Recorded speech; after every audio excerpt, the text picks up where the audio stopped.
7절에서 15절 말씀.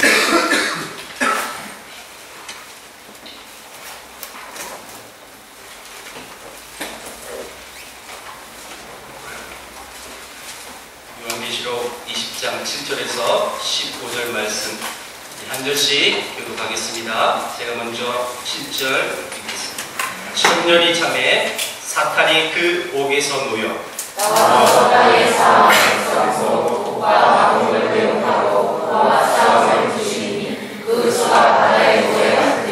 그들이 지면에 널리 퍼져 성도들이 증거와 사랑하시는 성을 두르매 하늘에서 불이 내려와 그들을 태워버리고 또 그들을 미혹하는 마귀가 불과 영원 곳에 던져주니 거기는 그 짐승과 거짓 선지자도 있어 세세토록 만난 결국을 하리라. 또 내가 크고 흰 보좌와 그 위에 앉으신 이를 보니 땅과 하늘이 그 앞에서 피하여 간데없더라. 또 내가 보니 죽은 자들이 큰 자나 작은 자나 그 보좌 앞에 서 있는데 죄를 펴고 또 다른 죄를 펴졌으니 곧 생명죄라. 죽은 자들이 자기의 일을 받아 죄들에게 보내주고 심판을 받으니 바다가 그 가운데에서 죽은 자들을 내주고 또 사망과 음부도 그 가운데에서 죽은 자들을 내주며 각 사람이 자기 행위대로 심판을 받고 사망과 음부도 불못에 던져지니 이것은 유죄가 많고 불못 같이 있습니다. 누구든지 생명책에 기록되지 못한 자는 불못에 던져지리라. 아멘.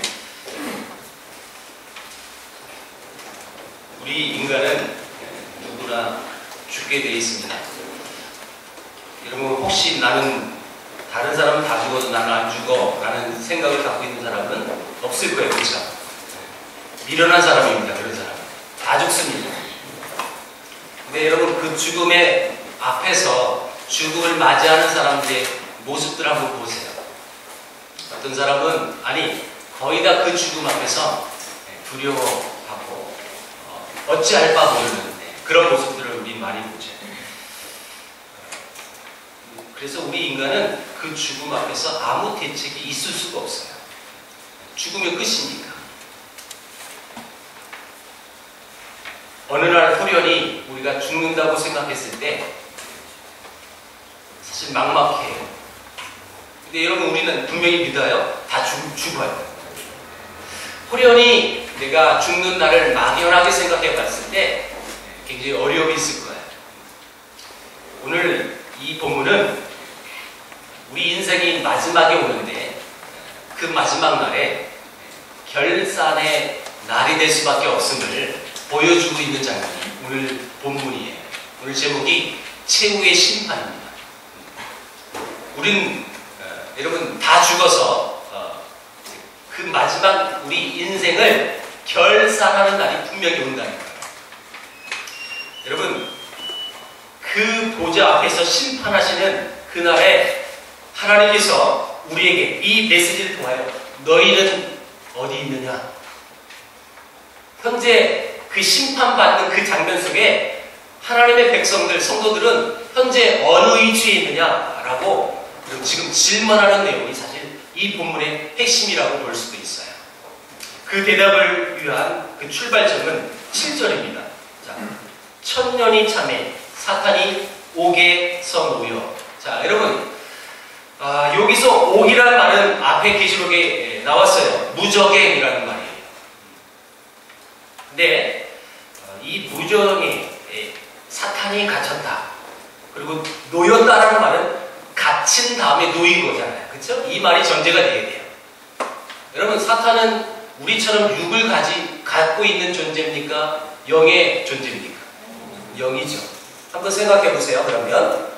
그러면 영이 옥에 갇힐 수 있습니까? 아니죠. 가둘 수 없어요. 영은요. 그러면 성경이 잘못됐느냐? 그런 뜻이 아니에요 지금. 여러분 이 옥에 갇혔다. 그리고 갇혔던 사탄이 놓였다. 분명히 성경은 우리에게 기록했는데 또 그 말을 따져보니까 말이 안 맞아요. 그러면 이 말이 무슨 뜻일까요? 이미 사실 이 말의 의미는 앞에 17장에서 설명이 다 했어요. 그리고 지지난주에 20장 1절에서 3절 말씀 통해서 또 다시 한번 반복했고요. 우리는 여러분 읽는 은혜가 있어요. 그렇죠? 잘 읽는 은혜가 있어요. 잊지 마세요. 사탄이 무저경에 갇혔다는 것은 이렇게 설명했어요. 예수님이 우리의 죄를 위하여 십자가에 못 박혀 죽으시고 부활한 그 사건으로 인하여 사탄은 패배했다. 그래서 여러분, 이 사탄이 패배한 이 모습을 사복음서에서는 이렇게 표현했어요. 사탄은 결박됐고 패배했고 쫓겨났고 떨어졌다. 근데 그 표현을 계시록에서는 이렇게 표현한 거예요. 무저경에, 옥에 갇혔다. 똑같은 표현이에요. 여러분, 그렇다면 갇혔다는 것이 몸이 갇힌 것이 아니라고 했는데 영이 갇힌 건데 그 말은 무슨 의미냐? 패배를 말하는 거죠. 더 쉽게 얘기합니다. 사탄은 예수님이 십자가에 못 박혀 죽으시고 부활함으로 인하여 패배자가 된 거예요. 그럼 옥에 놓였다, 풀어졌다라는 뜻은 뭘까요? 여러분, 이 최후의 심판을 위해서 주님 앞으로 이 사탄이 불려 나오는 상황을 묘사한 장면이 요 장면이라는 거예요. 최후의 심판입니다. 여러분 꼭 기억하세요. 이 본문은 최후의 심판 장면인데 그 최후의 심판 장면 속에서 무저경에 옥에 갇혔던 사탄이 놓여져서 나왔다라고 표현했다는 거예요. 근데 그 사탄은 이미 패배한 거예요. 졌어요. 그리고 앞에서 이렇게 소개했습니다. 여러분, 그 사탄이 임무가 뭐였어요? 우리를 참수하는 거예요. 하나님 앞에 우리를 정죄하는 거예요. 그런데 예수님의 십자가의 죽으심과 부활의 사건을 통해서 더 이상 우리를 정죄할 수 없는 신분이 된 게 사탄입니다. 자, 그러면서 이 최후의 심판 때 사탄이 나오는 장면을 8절에서 이렇게 표현했어요. 나와서 라고. 근데 이 사탄이 나와서 얌전히 있지 않아요. 사탄은 한마디로 얘기하면 놓여져서 뭐 있느냐? 미혹하는 거예요.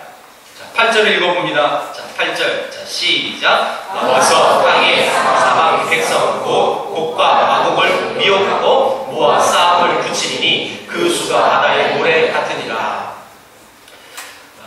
계시록 계속 강의하면서 땅, 바다라는 이 단어 나올 때 강조했던 말이 있었어요. 땅, 바다는 세상이다라고 얘기했어요. 그리고 사탄의 계계, 사탄의 미혹으로 인하여 사탄의 이를테면 수계들, 땅으로부터 온 짐승, 바다로부터 올라온 짐승, 다 여러분 사탄의 수계. 여러분, 지금 이 8절에 땅의 사방 백성이라고 말을 했던 이 의미는 마찬가지예요. 세상을 말하고 있는 거예요. 세상을 미혹하고 그리고 그들을 모아가지고 싸움을 붙이는 게 이 사탄의 옥에서 풀려나가지고 하는 짓이 바로 이 짓이라는 거예요. 근데 그 싸움을 붙이는 수가 얼마나 많느냐? 바다의 모래 같다라고 표현했어요. 여러분, 하나님이 아브라함에게 후손의 약속을 하셨을 때 어떻게 약속하셨어요? 바다에 모래같이 많은 후손을 주겠다는 거예요. 그렇죠? 하나님의 자녀를 상징하는 그들을 모아서 싸움을 붙인다는 거예요. 이게 사탄이 하는 짓이에요. 자, 그리고 이 본문을 보면서 사탄은 전쟁을 일으키는 거구나. 그래서 많은 사람들이 오해하고 있어요. 착각하고 있어요. 하나님과 지금 사탄이 전쟁을 펼치는구나. 여러분, 사탄은 아까 얘기했어요. 이미 어떤 존재라고요? 패배한 존재하고 하나님과 싸울 수 있어요? 그러니까 이 전쟁이 있을 수 있어요? 없죠. 없는 거예요. 그런 전쟁의 의미가 아니에요. 자, 그러면서 9절 보겠습니다. 9절 시작. 그들이 지면에 널리 퍼져 성도들의 진과 사랑하시는 성을 두루매. 여기까지. 이러면 이 사탄들이 성도들의 진과 사랑하시는 성을 불렀다는 거예요. 다시 말하면 이 사탄이 하나님의 백성들을 둘러싸서 일촉즉발의 아주 위기의 순간을 지금 묘사하고 있어요. 그때 하나님은 어떻게 하시느냐? 이 사탄을 향하여 그 다음 구절에 두루매 그 다음부터 시작. 하늘에서 불이 내려와 그들을 내버리고. 다시 말하면 사탄이 우리를 미혹하고 어렵게 하고 힘들게 하는 그 과정 속에서 하나님은 그래 한번 어떻게 하나 보자 내버려 둔 게 아니라 하나님은 그 당시 무엇을 하시느냐? 진멸하시는 거예요. 이게 바로 심판의 모습이에요.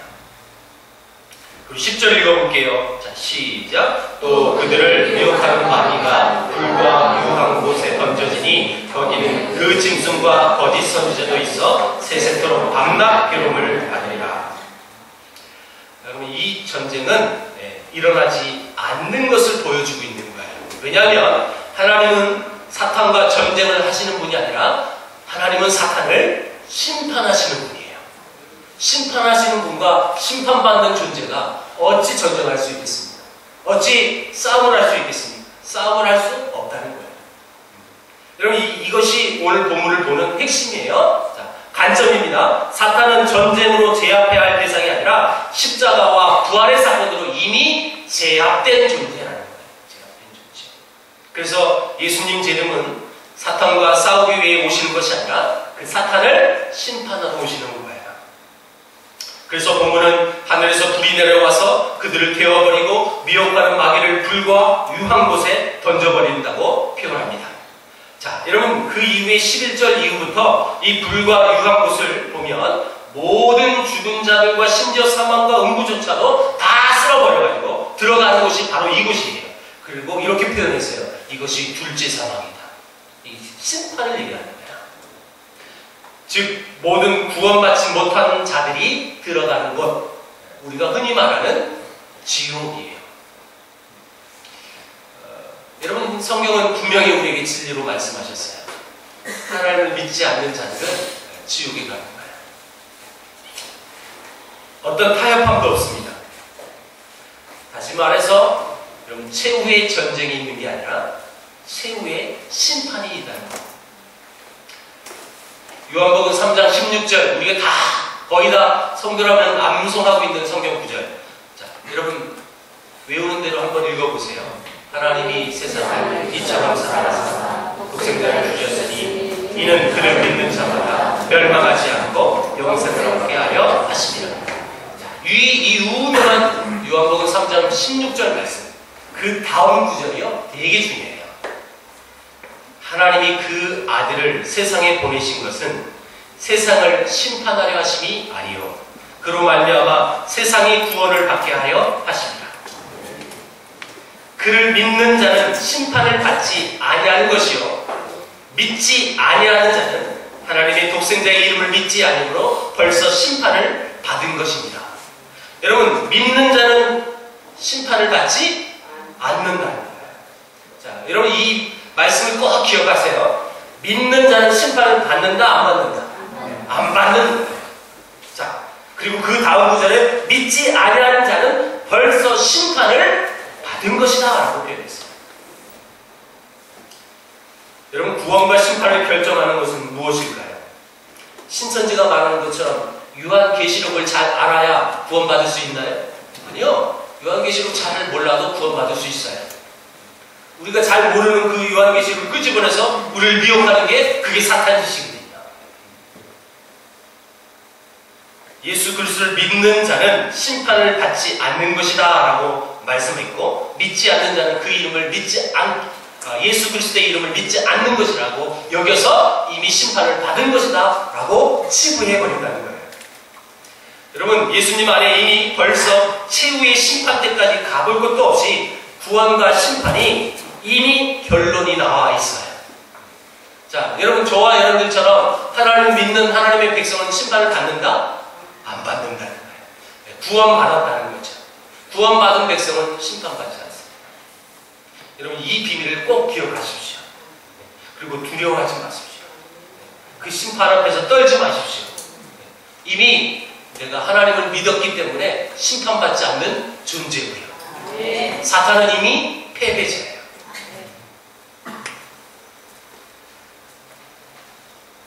여러분, 그렇다면 그 최후 심판의 날에 예수를 믿는 저와 여러분들은 어느 자리에 있느냐? 심판대 앞에 서 있는 게 아니에요. 우리는 심판대 앞에도 서 있지 않아요. 그럼 우리는 어디 있을까요? 영생의 자리에 있는 것입니다. 거기가 우리가 있을 것이죠. 예수님의 이름을 믿는 자, 그 십자가 은혜를 붙들고 사는 성도들은 심판이 패스. 그냥 지나간다는 거예요. 그래서 요한복음 3장 36절에 이렇게 기록합니다. 아들을 믿는 자에게는 영생이 있고 아들에게 순종하지 아니하는 자는 영생을 보지 못하고 도리어 하나님의 진노가 그 위에 머물러 있느니라. 네, 여러분 아멘이십니까? 네. 아들이 있는 자에게는 영생이 있는 거예요. 여러분 우리가 하나님의 아들 예수 그리스도를 믿잖아요. 네, 여러분 그 하나님이 우리 안에 계시잖아요. 그러면 영생의 자리 있는 거예요. 근데 그렇게 구원받을 수 있는 영생의 자리에 들어갈 수 있는 조건이 있었어요? 여러분들이 잘났어요? 어떤 조건이 있습니까?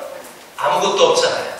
여러분 그렇게 구원받고 또 영생의 자리에 들어갈 수 있는 아무 조건이 없음에도 불구하고 우리에게 그 놀라운 복을 주신 건 그럼 이렇게 표현해요.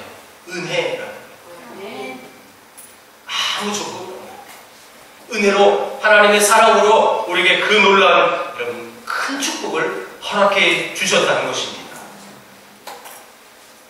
1868년생, 저는 1968년생이에요.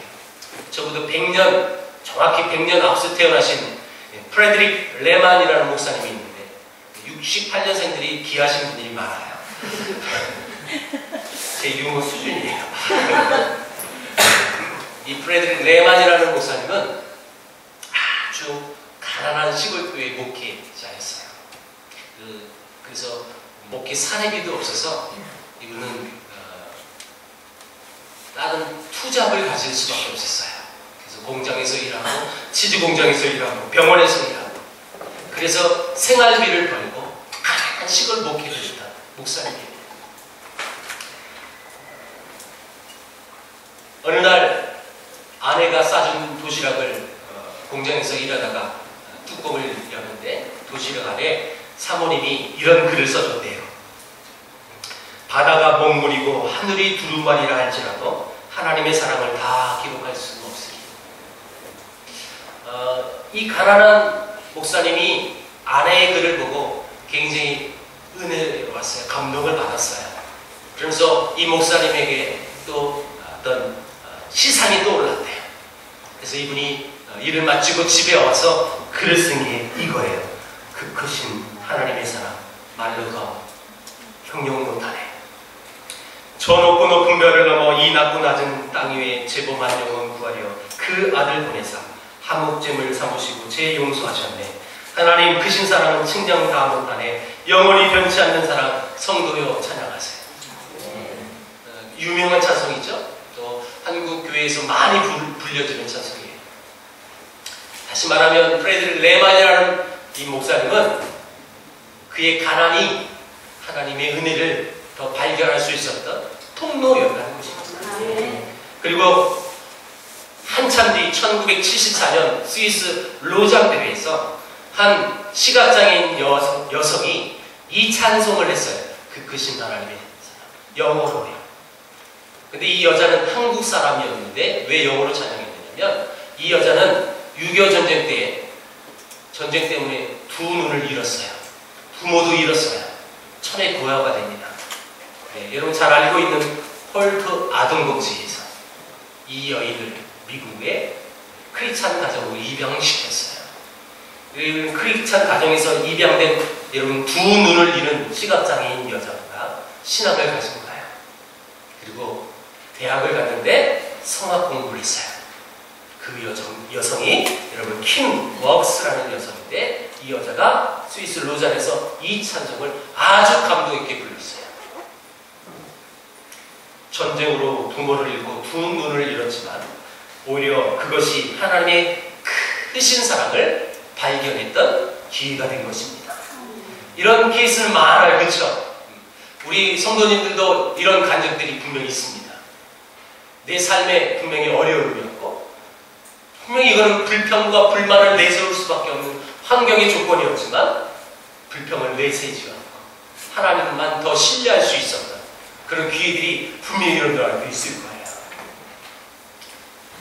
그래서 우리 예수 그리스도의 십자가에 나타난 하나님의 은혜와 사랑을 아는 성도들은 하나님의 진노와 심판을 두려워하지 않습니다.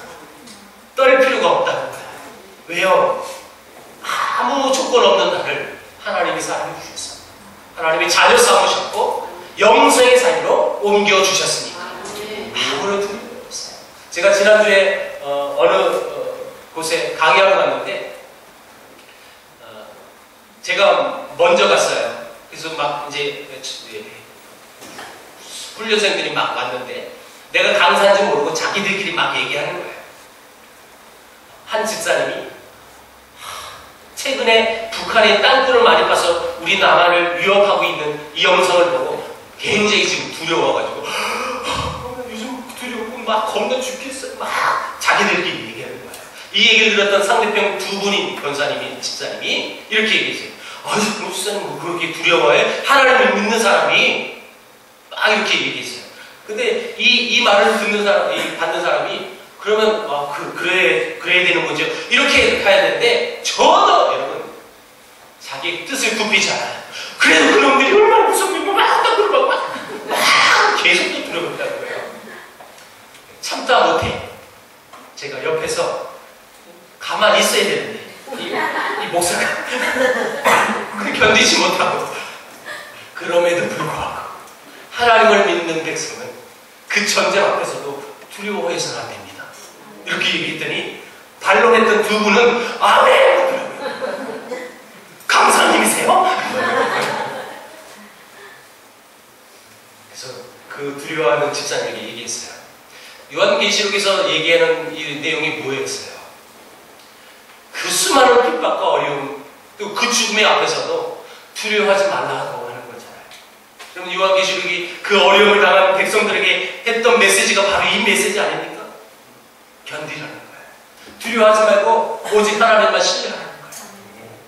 이미 하나님은 그 핍박했던 그 세상을 대변하는 로마를 이미 패배시킨 하나님이세요. 그걸 선포하고 있는 메시지가 요한계시록이잖아요.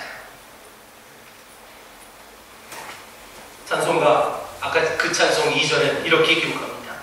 괴로운 시절 지나가고 땅 위에 영화 살 때 주 믿지 않던 영혼들은 큰 소리 외쳐오므로 주 믿는 성도들이 큰 사랑 베푸사 우리의 죄 사했으니 그 은혜이실까 하나님의 크신 사랑을 측량다 못하네 영원히 변치 않는 사랑 성도여 찬양하세요. 여러분 이렇게 기도해 주세요. 우리 목사님이 찬송가를 예를 들 때 찬송을 부를 수 있는 은혜가 있기를. 아직 그런 대범은 아직 저에게 없어요. 11절에서 15절은 우리가 왜 하나님 심판대 앞에서도 감사하고 찬양을 해야 하는지를 잘 보여주고 있는 말씀이에요. 자, 이 장면은 하늘의 크고 흰 보좌 위에서 진행되는 최후의 심판의 장면입니다. 여러분, 누가 이 최후의 흰 보좌 심판대 앞에 서 있습니까? 즉, 누가 심판을 받습니까? 여러분, 성경이 정확히 기록했어요. 11절, 12절 읽어보세요. 11, 12절 시작. 또 내가 크고 긴 보좌와 그 위에 앉으신 이를 보니 땅과 하늘이 그 앞에서 피하여 간되었더라. 또 내가 보니 죽은 자들이 큰 자나 작은 자나 그 보좌 앞에 서 있는데 책들이 펴있고 또 다른 책들이 펴졌으니 곧 생명책이라. 죽은 자들이 자기 행위를 따라 책들이 기록된 대로 심판을 받으니. 자, 지금 누가 지금 심판대에 서 있는지를 요한이 보고 이 글을 씁니까? 여러분 12절 앞에 보세요. 또 내가 보니 죽은 자들이 큰 자나 작은 자나 그 보좌 앞에 서 있어서 심판을 받는 거예요. 다시 말하면 죽은 자들이 심판받는다는 거예요. 여러분 죽은 자들이 하늘 보좌 앞에 심판대에서 지금 심판을 받으니까 그럼 죽은 자들이 성도다라고 생각해서는 큰 오산이에요. 이건 큰일 날 일이에요. 큰일 날 일. 이 죽은 자들은 누구냐면, 자, 이 죽은 자들은 그 뒤에 이렇게 기록합니다. 죽은 자들이 자기 행위를 따라 책들에 기록된 대로 심판을 받아요. 여러분 이 죽은 자들이 누구예요? 자, 13절 보세요. 바다가 그 가운데에서 죽은 자들을 내주고 또 사망과 음부도 그 가운데에서 죽은 자들을 내주고 그들이 자기의 행위대로 심판을 받고 있다는 거예요. 누가 내줬어요? 사망과 음부가 내줬고 바다가 내줬어요. 그리고 12절에 그 통틀어서 내가 보니 죽은 자들이 큰 자나 작은 자나. 여러분 바다, 땅, 여러분 이건 뭐를 여러분 말한다고 그랬죠? 세상이에요. 세상. 다시 말하면 세상에 굴복하여 내가 이 신앙의 삶을 포기해버려서 짐승의 숫자를 바꿔 그들과 파업해서 사탄의 편에 들어간 사람들, 그들이 지금 바다가 그 가운데 죽은 자들을 내주는 사람들이 그들이에요. 다시 말하면 하나님을 믿지 않는 자들, 하나님을 떠난 자들, 그들이 지금 심판을 받고 있다는 거예요. 다시 말하면 예수 밖에 있는 자들, 예수님과 전혀 상관이 없는 자들, 그리고 불신자들이 그 심판대 앞에 서 있다는 것이에요. 자, 그럼 결론적으로 우리는 심판 받습니까? 안 받습니까? 그럼 그 심판을 누가 받는다고요? 불신자들이. 하나님과 상관없는 자들이. 뭐하러 서 있어요? 심판 받으려고요. 그래서 그 흰 보좌 앞에는 또 이렇게 나와요. 책들과 또 다른 책이 있다라고 썼어요. 여러분 잘 보세요. 요게 큰 차이점이 있는 거예요. 책들과 또 다른 책. 뭐가 차이죠? 복수와 단수죠. 네, 책들. 여러분 이 책들은 누구냐면 지금 죽은 자들의 행위를 기록한 내용이 책들이라고 쓴 거고요. 또 다른 책은 여러분 성경에 나왔어요. 생명책이라고 기록했어요. 이해가 됐나요? 자, 그러면 여러분 책들은 무슨 내용이 기록되어 있느냐?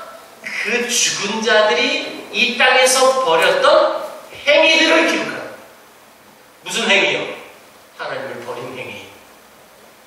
자기 의로, 자기 공로로 하나님을 섬기고 하나님의 사랑과 은혜로 구원받았다는 그 사실을 다 망각해버리고 내 의지로 살아갔다. 내 힘으로 살아갔다. 그래서 하나님을 신뢰하지 않은 하나님 밖에 있는 백성들, 그들의 행위를 기록한 책이 책들이라고 쓴 건데 왜 책들이라고 복수를 썼느냐? 그 자기 행위가 너무 많았다는 뜻이에요.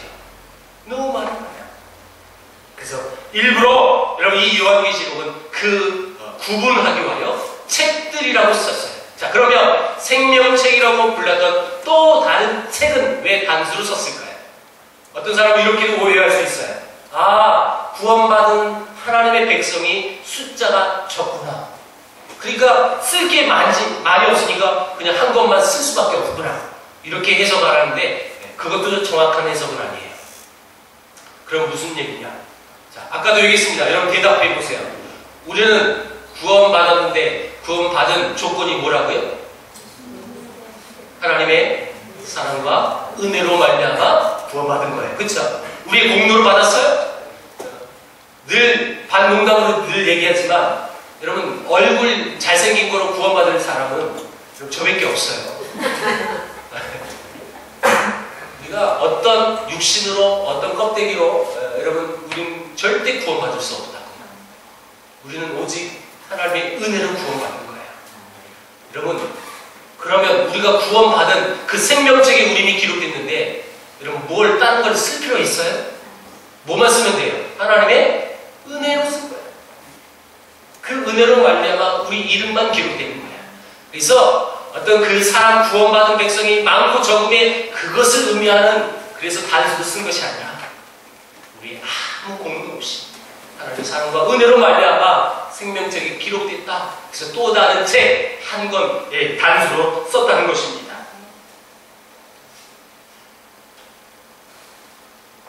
여러분 자기 행위대로 심판받는다고 하면 어떤 누가 구원을 받을 수 있는 사람이 누가 있겠어요?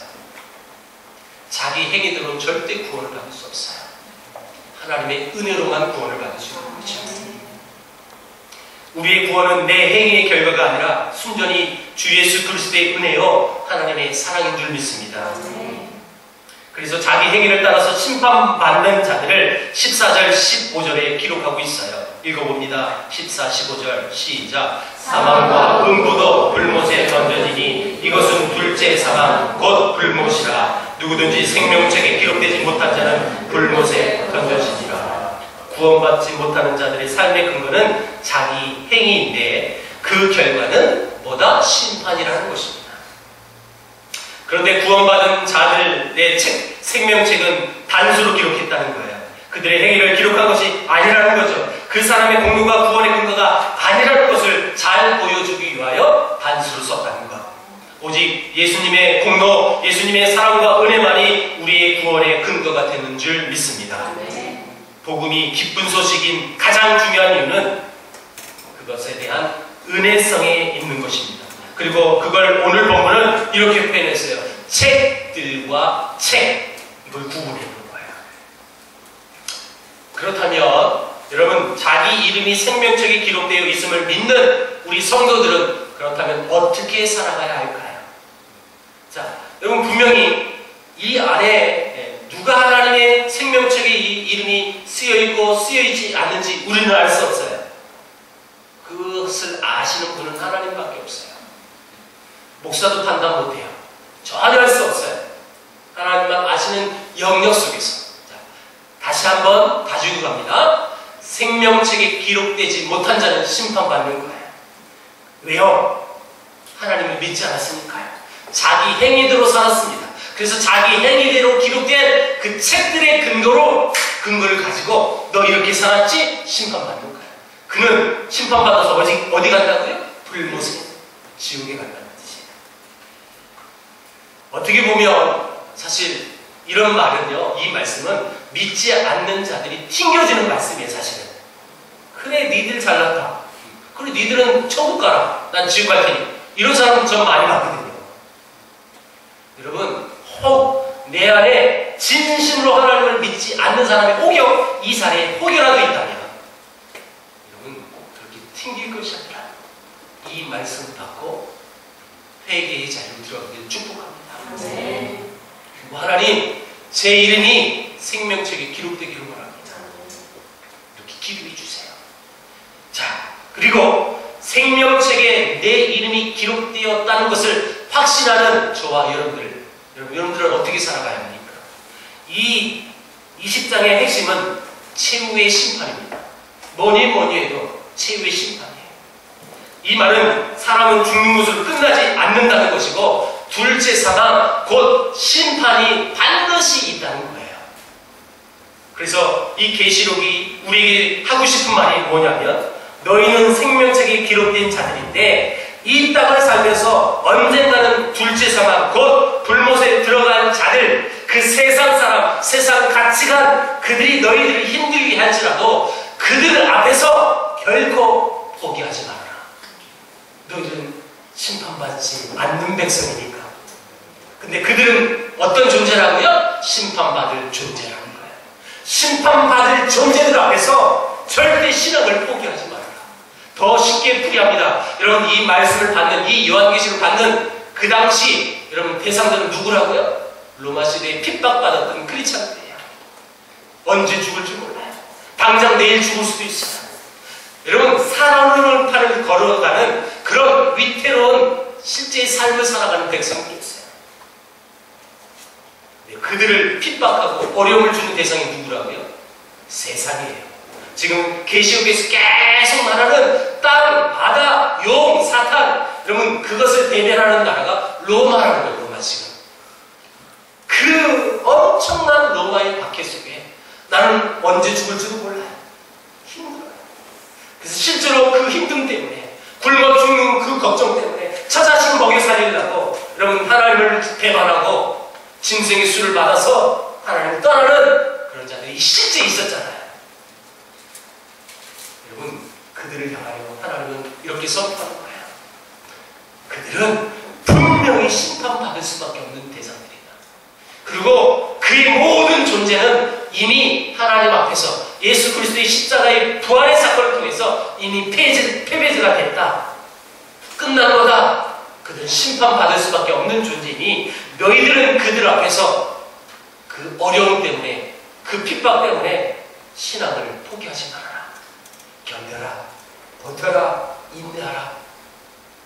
이 메시지가 오늘 본문에 우리 생명책에 기록된 성도들이 가져야 할 신앙의 몫이라는 거예요. 여러분, 우리는 로마 시대처럼 이 신앙 때문에 어려움을 당하지는 않습니다. 이 땅에 처음 복음이 들어왔던 조선시대처럼 그렇게 어렵지 않습니다. 하나님을 믿는다고 해서 여러분 핍박받지 않습니다. 때려 죽임을 당하지도 않고요. 여러분 어떤 몸에 가해를 당하지도 않아요. 너무 좋은 시대에 살고 있어요. 그러다 보니까 이런 메시지가 현재 우리에게는 크게 다가오지 않는 것 같아요. 여러분 꼭 기억하십시오. 우리를 미혹하는 이 사단의 권세는 아직도 움직이고 있어요. 우리를 넘어뜨리고. 그래서 포기해라. 너 힘들지? 그래, 교회 가서 뭐해? 계속 미혹하게 만드는 거야. 여러분 이 진리의 말씀을 붙들면 그 미혹이 올 때에 승리할 수 있을 줄 믿습니다. 네. 어떤 어려움, 혹여라도 여러분 어떤 신앙의 박해 때문에 어려움이 없지만 어떤 경제적인 어려움도 있을 수 있고 가족의 어려움도 있을 수 있고 현재 내게 주어진 말할 수 없는 고통스러움이 분명히 있을 수 있어요. 여러분 그 자체가 하나님을 믿는 우리의 신앙을 여러분 미혹할 수 없다는 거예요. 꼭 견디십시오. 신앙을 포기하지 마십시오. 왜요? 그 모든 세상의 가치관과 그 세상의 모든 방법은 이미 패배자가 됐고 그리고 최후의 하나님의 심판대 앞에서 심판받을 대상이니까.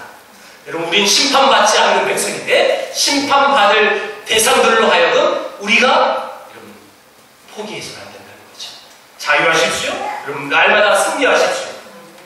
대신 예수님을 여러분 신랑 되신 예수님을 맞이해서 그 예수님을 여러분 모시고 그 예수님을 위하여 여러분 삶을 살고 또 성령을 보내주신 이유는 뭐예요? 늘 우리 함께 하시는 거.